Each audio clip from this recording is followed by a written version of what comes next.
Hello. Sorry. Right. I lost track there, didn't I?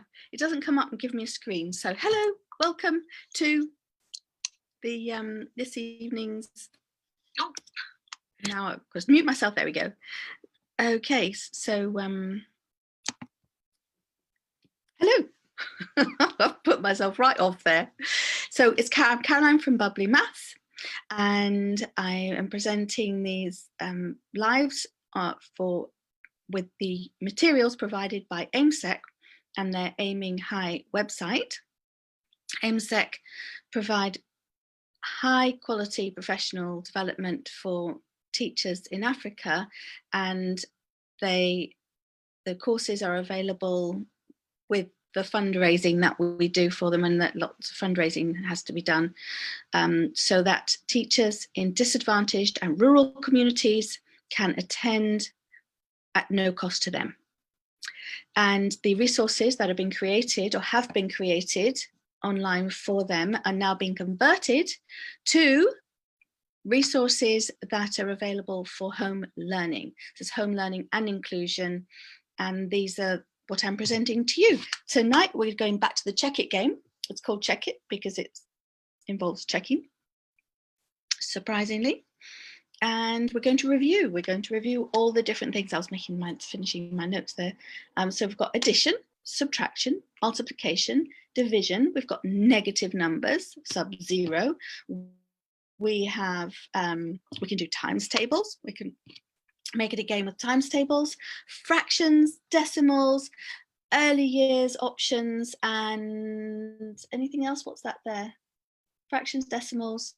Yeah, I think that's everything. I'm sure there's lots of other ideas that you can come up with, but it's all about making a game out and practicing, drilling your skills, becoming better, becoming more fluent in all the different operations. So here we go. We're going to do a quick review of all the different ones and to make my lovely shape. So we've got 3 ovals, 3 rectangles. And the idea is that the 3 numbers here, whatever operation you're doing, and we'll start with addition, will give you the results into the rectangles. And we're playing it as a game. So I'm just going to go ahead and play the game. So red says this is addition, and we're aiming at just playing addition. So you can make the numbers as complicated as you want to make them. It just completely depends on the attainment level of the people that are playing. And you always want to use numbers that stretch you a little bit. You can start off with the easy peasies so that you understand the game, but then always be constantly stretching. And as you stretch, this is a game you can play, keep playing over the years. Let's play the Checkit game. Whenever there's a new skill coming in, let's play the Checkit game. And here we go. So, right. So why do I say subtraction as well as addition? Well, in order to get this box here correct, we might have to do a little bit of subtraction. We're not going to do it yet. We're going to play a bit of a game here. So we're going to go with that. Okay, well, that's quite easy. We're going to add those 2 together. And red is going to say, right, I'm going to go with this number here just to be difficult. And so that is, oh, I think that number's 10. Can you see why? I do believe that number's 10. I think I got it right. And you can score if you want. And if red had got it wrong, then you can play that you lose a point, or you can play that you don't, or that but at the end you want to check. You want to check that all those numbers are correct. That is really good practice. Every time you do a calculation to check that you've got it right, first of all, I do 3 things. First of all, I estimate that I'm in the right ballpark, that I know more or less what the answer is going to be if I don't already know it. Second of all, I do the operation. And thirdly, I check it. So if I'm doing a multiplication, I'll do a division, make sure I got it right. If I'm doing an addition, I'll then do a subtraction to make sure I got it right, etc. Right, so that's plain old addition. Here we go. I've got my nice little doggy bone here. I like my doggy bone.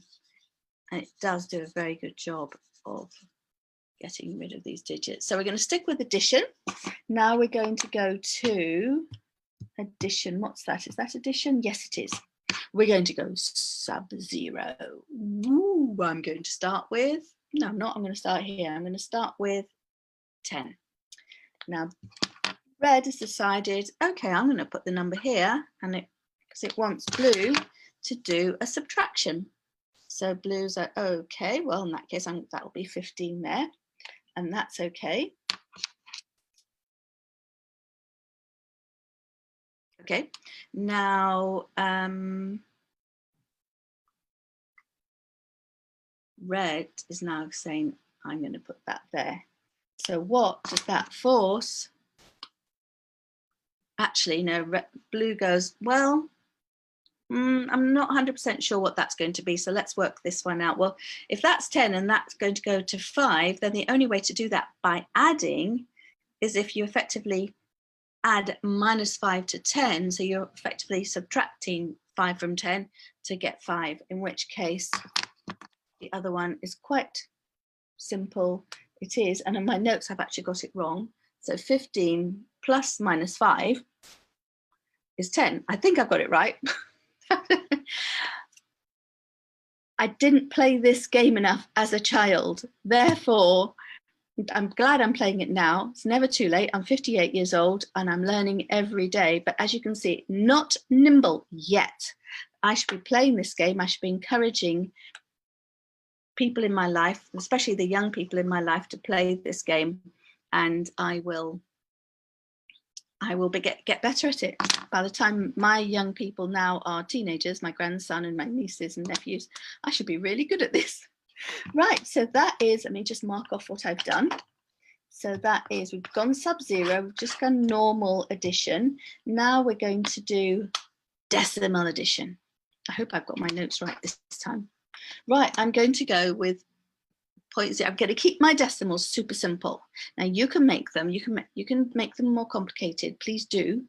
I'm going to keep mine super simple for now. So red's decided, well, okay, I'm going to go here and I'm going to say that's 0.6. So blue says, that's all right, I'm going to make that 0.5. Cool, we're getting somewhere. Now, red says, you know what? I'm going to make that 1. Okay, and you can make the rules so that you can't actually use 1. It must be less than 1, for example, or you can, like if it's to 100, you can just say it must be less than 100, and that makes you think a bit more. And you've got to make sure that the end result is less than 100, for example. In this case, that's 1.5, easy peasy lemon squeezy, and then red is going to do 1.1. Boom, de boom, de boom. We can do that. That works. That's easy peasy, as I say, lemon squeezy. And so that's that one done. Now we're going to do something for early years. Early years, now how could you do this? Early years don't necessarily even know their numbers. So if they are learning their numbers, I'm going to model both things. So for early years, and you can actually use bowls, get out plastic bowls, 3 different shapes and 2 different shapes if possible, put them in that formation, and then start by putting, okay, somebody, you or the child, you could probably work together in this one, maybe put 2 units, marbles, whatever you want to put in, tiddlywinks into one, and then the other person says, well, I'm going to put 4 into this one.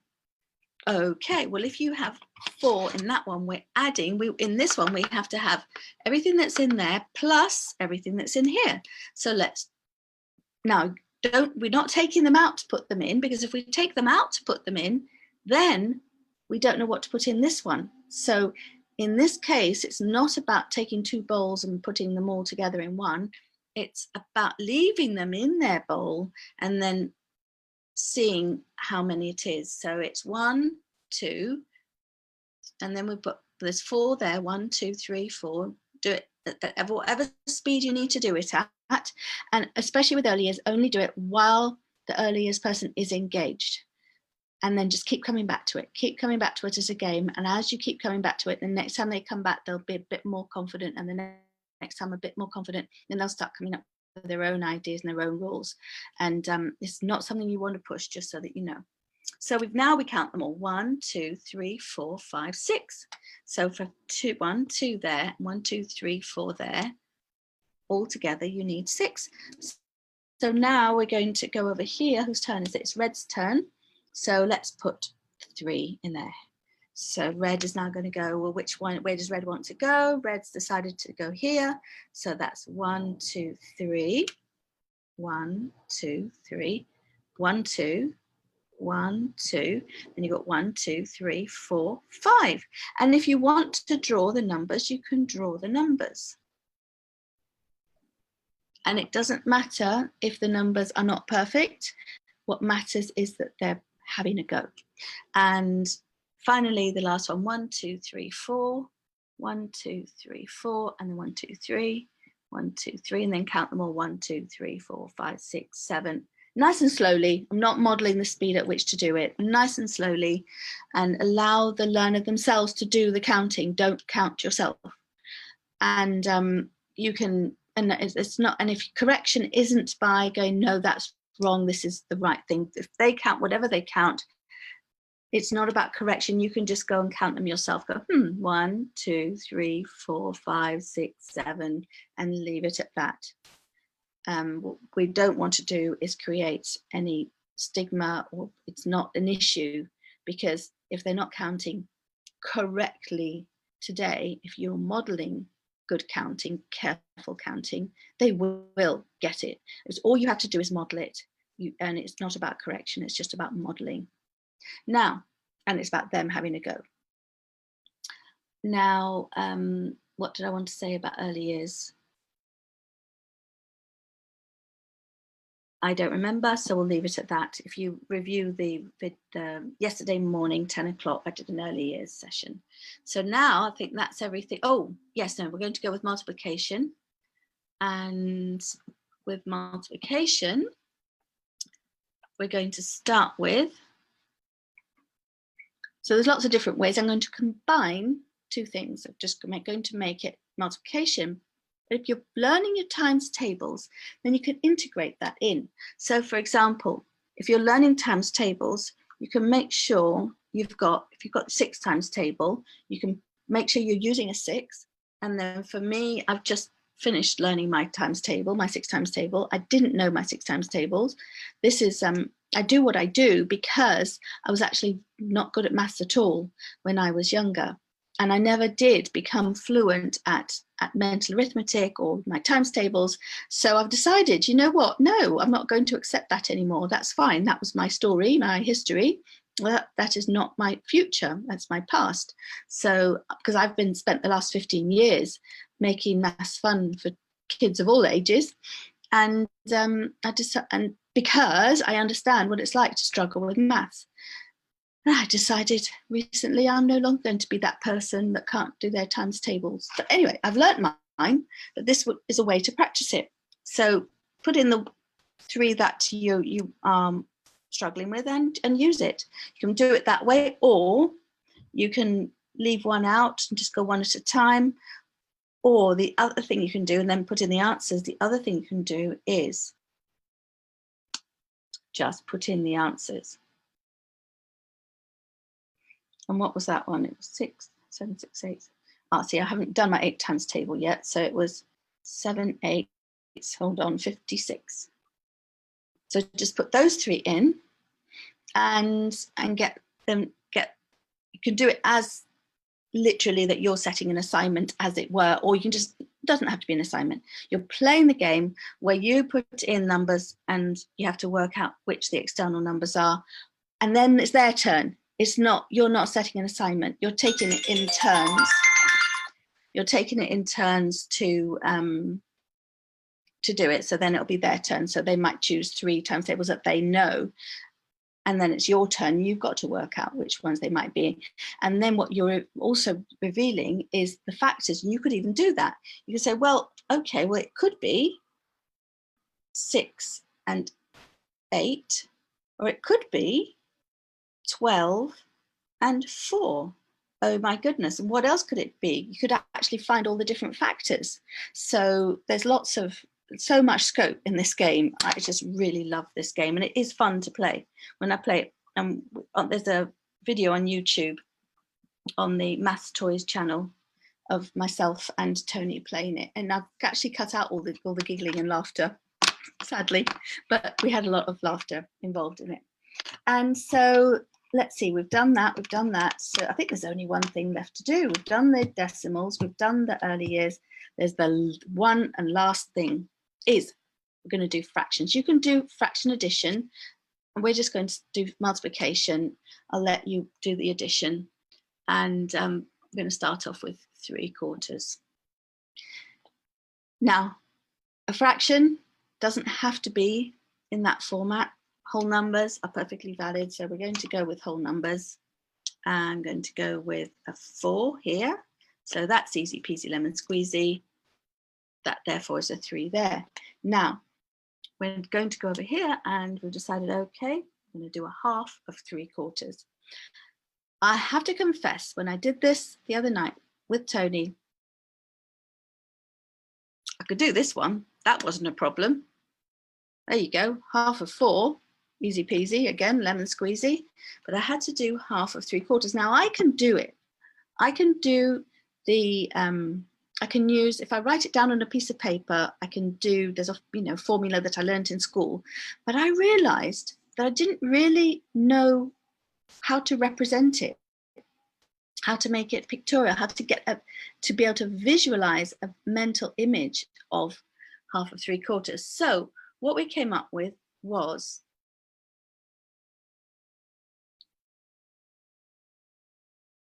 bar of chocolate. And we decided to split that bar of chocolate into not 4, but 8 pieces. There you go, sorry. Now, if we wanted to see what half of, basically what is 3/4 of a bar of chocolate? There was something that Tony said, and I have to say, it's not coming to me right now, but 3/4 of a bar of chocolate is 3/4. What's left over is a half.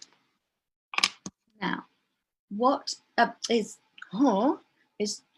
what's left over is 1/4. Hello, what's left over is 1/4. If we're each having 1/2 of the 3/4 of that bar, then the place we can split it down the middle. So each of us has 1, 2, 3 segments, but it's 3 segments out of 1, 2, 3, 4, 5, 6, 7, 8. So that would be the way to represent it, because if we wrote, if you draw a bar of chocolate that has 1, 2, 3, 4 pieces, then okay, so that's 3/4 of it. 1, 2, 3. How do you know what's a half of those 3/4? Well, you could actually do it in a similar way. So you've got the 4 quarters, but we have to halve the 3/4, so you could still do the same thing. You could say, well, that's half of 3/4. And how many pieces would that be in all if we halved 3/4? That would be 1, 2, 3, 4, 5, 6, 7, 8. And that there is half of the 3/4. So it's 3/8. 1, 2, 3, count them. It's 3 out of 8. So it's 3/8. So that is the way that Tony came up with to pictorially represent it. There you go. And I hope that helps. Because that certainly, I did not have that ability, and I still don't have it. I'm still working on it, and I will have it because I'm working on it, and I'm not ashamed of that, and neither should anybody else be. And it's just a matter of learning it. Now, some people just get it straight away, and I'm not one of those people. I really struggle with fractions, percentages, the typical things. I didn't struggle with algebra, except for the fact that because I didn't have instant recall on my times tables, that made it complicated, and I would very rarely get the actual answer right. But I really enjoyed the game of algebra. It's like solving puzzles. I really enjoyed it. And so there. So if you enjoy these, if you have a YouTube channel, please subscribe to our YouTube channel. If you go over there, we do have the Checkit game with Tony and I actually playing it. That's the latest video uploaded. Please subscribe and hit the notification bells for the maths toys. That's where we've got this one. And all these lives are going up onto the Bubbly Maths YouTube channel. On Facebook, it's in the links to all of this is in the announcement where we welcome people to the new group. And then also there's please do, if you enjoy these videos, please share the lives, please make a post if you want to tell your friends about them, and put in the link to the group. Again, the link to the group, if you don't know how to get it, is in the announcement at the top of the group. And also the AIMSEC Facebook page every day has they're sharing the post. Tony's sharing the posts on the group, so please do click on that and go and like the page as well, and share the resources that she's including. Bubbly Maths, we have our mission, Bubbly Maths, we want to make fun for every child on earth. Well, we support AIMSEC. That is what we do. We support AIMSEC, we fundraise for AIMSEC, we do activities for AIMSEC, we're doing this for AIMSEC. So, and this is to help, basically, essentially, the person that benefits from it are the children in Africa that live in disadvantaged communities and rural areas. And there's some of the people that have the least opportunities on our beautiful planet. And we're doing it to give them opportunities. Thank you very much for joining. Now let's see who came along. If I can find, I don't know if I did it. I don't think I did I forgot to. Never mind. I forgot to do the. I was a bit flustered because you caught me unawares. You didn't catch me unawares. I just clicked the button without realizing I'd done it. Okay. Great. I will sign off, and tomorrow morning, 9 o'clock, we'll do one final review of Checkit, and then throughout the course of next week, we will do other things. 10 o'clock, there'll be an activity for early years, and 8 o'clock tomorrow night, we'll be preparing for the next day, and so on. 9 a.m., 10 a.m., and 10 p.m., 9, 10, and then 8 in the evening, every day at London time. Please join us and tell everybody about it. Thank you very much. See you next time.